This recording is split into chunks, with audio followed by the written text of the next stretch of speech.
Hello बच्चों, तो कैसे हो आप सभी। आई होप आप सभी बहुत अच्छे होंगे। आज मैं आप सबों के लिए क्लास 8 बिहार बोर्ड का जो बिहारी के दोहे हैं उसको हम लोग अर्थ सहित इसको समझेंगे। जैसा कि आप देख रहे होंगे बिहारी के दोहे हैं, तो बिहारी जी के बारे में थोड़ा सा जो लिखा हुआ है उसको देखते हैं हम लोग।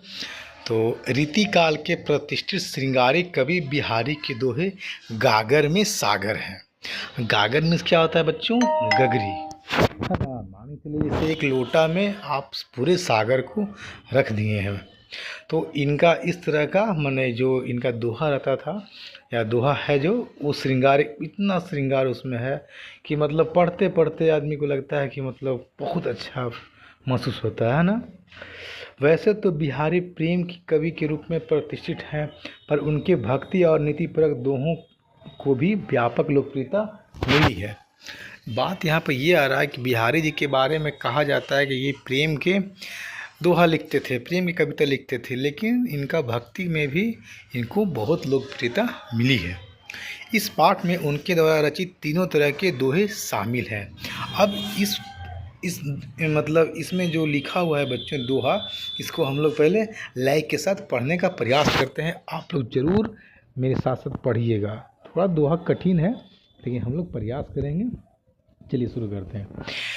मेरी भव बाधा हरो राधा नागरी सोए, जातन की झाई परे श्यामू हरित दुति होए।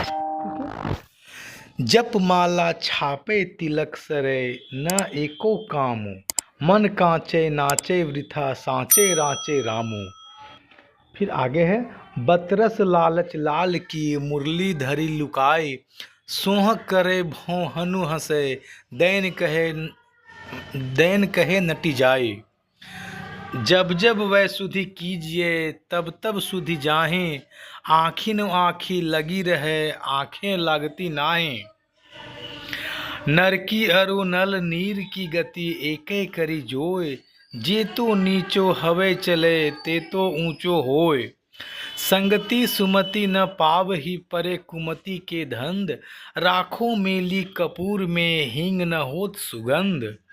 फिर है, बड़े न हूजे गुणन बिनु बिरद बड़ाई पाए, कहत धतुरे सो कनक गहनो गढ़ियो न जाए। दीर्घ सांस न लेहु दुख सुख साई ही न भूल, दई दई क्यों करतू है दई दई सुख कबूली। इस तरह से बिहारी के जो दोहे थे तो एक एक करके हम लोग पढ़ लिए हैं। अब इसका अर्थ को हम लोग जानेंगे, ठीक है। मेरी भव बाधा हरो राधा नागरी सोए, जातन की झाई परे श्यामू हरित दुति होए। तो इसका भाव क्या निकलता है इसको देखते हैं हम लोग। तो प्रस्तुत दोहे में बिहारी जी कहते हैं कि हे माँ राधा, हे माँ राधा जी, मेरे सांसारिक कष्टों को, मेरा जो कष्ट है उसको आप दूर करें। आपकी पीली छाया मात्र से, आपकी मात्र परछाई पड़ने से जो श्याम वर्ण, जो सांवले जो कृष्ण हैं वो हरे हो जाते हैं, वो हरे रंग का हो जाते हैं, वो मुस्कुरा देते हैं, वो खिल जाते हैं। अर्थात राधा माँ का कहना, राधा माँ के प्रभाव पड़ने से सांवले कृष्ण भी हरे रंग के हो जाते हैं। यहाँ हरे का मतलब क्या है? खुश हो जाना, ठीक है। तो पहला का अर्थ समझ में आ गया होगा। जप माला छापे तिलक सरे न एको कामू, मन कांचे नाचे वृथा सांचे राचे रामू। यहाँ बिहारी जी कहते हैं कि आप अगर माला लेकर किसी मंत्र का उच्चारण करते हैं, आप अपने मस्तक पर तिलक लगाते हैं, तो उससे आपका एक भी काम पूरा नहीं होगा। अगर वास्तव में अगर आपका कोई काम आप चाहते हैं कोई काम पूरा हो, तो आपको प्रयास, आपको मेहनत तो करना ही पड़ेगा। तो यहाँ पर कहते हैं कि ये सब मात्र एक आडंबर है। अगर आपका मन कच्चा है या मन में कुछ और चल रहा है तो ये सब आपके लिए बेकार है। और अगर आपका मन सच्चा है, पवित्र है, तो भगवान आपकी सच्ची भावना से ही प्रसन्न हो जाते हैं। यहाँ इसका अर्थ यही हुआ, ठीक है।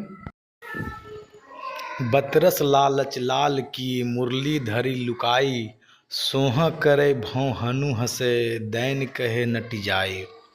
यहाँ बिहारी जी कहते हैं, यहाँ एक्चुअली में गोपियाँ अपने परम प्रिय भगवान श्री कृष्ण से बात करना चाहती है, बात करने का अवसर खोजती रहती है। इस बात को लेकर उन्होंने, जो गोपियां हैं वो क्या करते हैं, भगवान श्री कृष्ण की बांसुरी को छिपा देती है। श्री कृष्ण बांसुरी के खो जाने पर बड़े व्याकुल हो जाते हैं।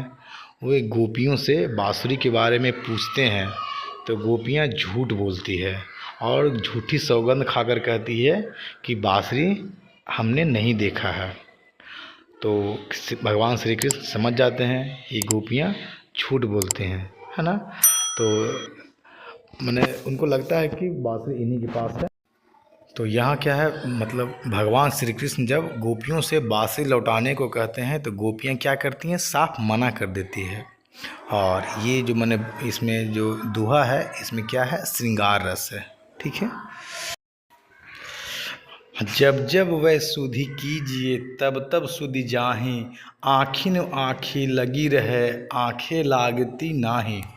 इसमें बिहारी जी कहते हैं, मतलब इस पद में एक वियोगिनी है, एक नायिका है जो अपनी सखी से अपने प्रेमी के बारे में कहती है कि जब जब मैं अपने प्रियतम को, अपने प्रिय को याद करती हूँ तो तब तब मैं अपनी सुधि को, अपने ध्यान को खो जाती हूँ, उनके याद में मैं खो जाती हूँ।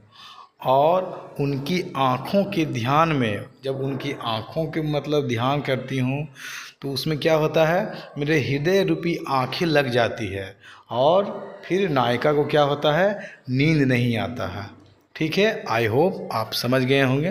पढ़ते हैं आगे हम लोग। नर की अरु नल नीर की गति एकै करी जोय, जे तो नीचो हवे चले ते तो ऊंचो होय। इसमें बिहारी जी कहते हैं कि मनुष्य की और नल के जल की स्थिति एक समान रहती है।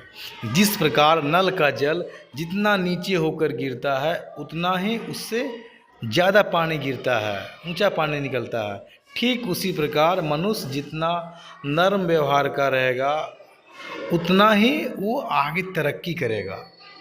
इस प्रकार मनुष्य और नल का पानी जितना नीचे होकर चलते हैं उतना ही ऊंचा उठते हैं। आई होप आपका ये पैराग्राफ समझ में आ गया होगा। पढ़ते हैं आगे हम लोग। संगति सुमति न पावही, परे कुमति के धंध, राखो मेली कपूर में हींग न होत सुगंध। इसमें बिहारी जी कहते हैं, बच्चों जो लोग गलत काम करते हैं उन्हें गलत काम करने की आदत सी लग जाती है। वो कितना ही अच्छा संगति में रहें लेकिन फिर भी वो गलत काम नहीं छोड़ पाते हैं, वो अच्छा नहीं बन पाते हैं। ठीक उसी प्रकार जिस प्रकार जो कपूर होता है, अगर आप उसको हींग के डब्बे में बंद करके रखते हैं तो भी जो हींग जो होता है वो अपना स्वभाव नहीं छोड़ता है, अर्थात वो सुगंधित नहीं हो पाता है, ठीक है। बड़े न हूजे गुणन बिनु बिरद बड़ाई पाए, कहत धतुरे सो कनक गहनो गढ़ियो न जाए। अर्थात इसमें बिहारी जी कहते हैं, बिना गुणों के सिर्फ नाम मात्र की प्रशंसा प्राप्त करने से कोई व्यक्ति बड़ा नहीं बन सकता। धतुरे को भी सोना कहा जाता है लेकिन उससे गहना नहीं बनाया जा सकता है। आप जानते होंगे यहाँ लेखक बिहारी जी धतुरा को सोना कहते हैं, लेकिन क्या उससे गहना बनाया जा सकता है बच्चों? नहीं। तो आई होप आपका ये पैराग्राफ भी क्लियर हो गया होगा। बढ़ते हैं आगे हम लोग। दीर्घ सांस न लेहु दुख, सुख साई ही न भूल, दई दई क्यों कर तू है, दई दई सुख कबूली। अर्थात बिहारी जी कहते हैं, आप दुख में लंबी सांस मत लीजिए, कभी भी लंबी सांस को मत लीजिए। होता क्या है कि जब आदमी को दुख पड़ता है तो वो भगवान को याद करता है और जब सुख में रहता है तो वो भगवान को याद ही नहीं करता है। तो बिहारी जी कहते हैं, आप कभी भी दुख में सांस मत लीजिए, लंबी सांसें मत लीजिए, सॉरी। और सुख में ईश्वर को मत भूलिए। जब जब आदमी को सुख रहता है तो ईश्वर को भूल जाता है और दुख ही में याद करता है। सुख अथवा दुख ईश्वर के द्वारा प्राप्त होता है। आदमी को ध्यान में रखना चाहिए कि सुख और दुख जो होता है वो इंसान को भगवान के द्वारा प्राप्त होता है। ऐसा मानकर आप उसे ग्रहण कर लें, तभी आपको सुख प्राप्त होगा। आई होप लास्ट वाला जो पैराग्राफ है वो आपको समझ में आ गया होगा।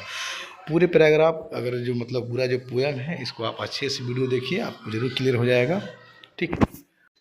बच्चों मैं अपनी वीडियो को यहीं पर समाप्त करता हूं। अगर चैनल पर पहली बार आए प्लीज़ चैनल को लाइक करें, शेयर करें, सब्सक्राइब करें। बहुत बहुत धन्यवाद, बहुत बहुत थैंक यू वेरी मच।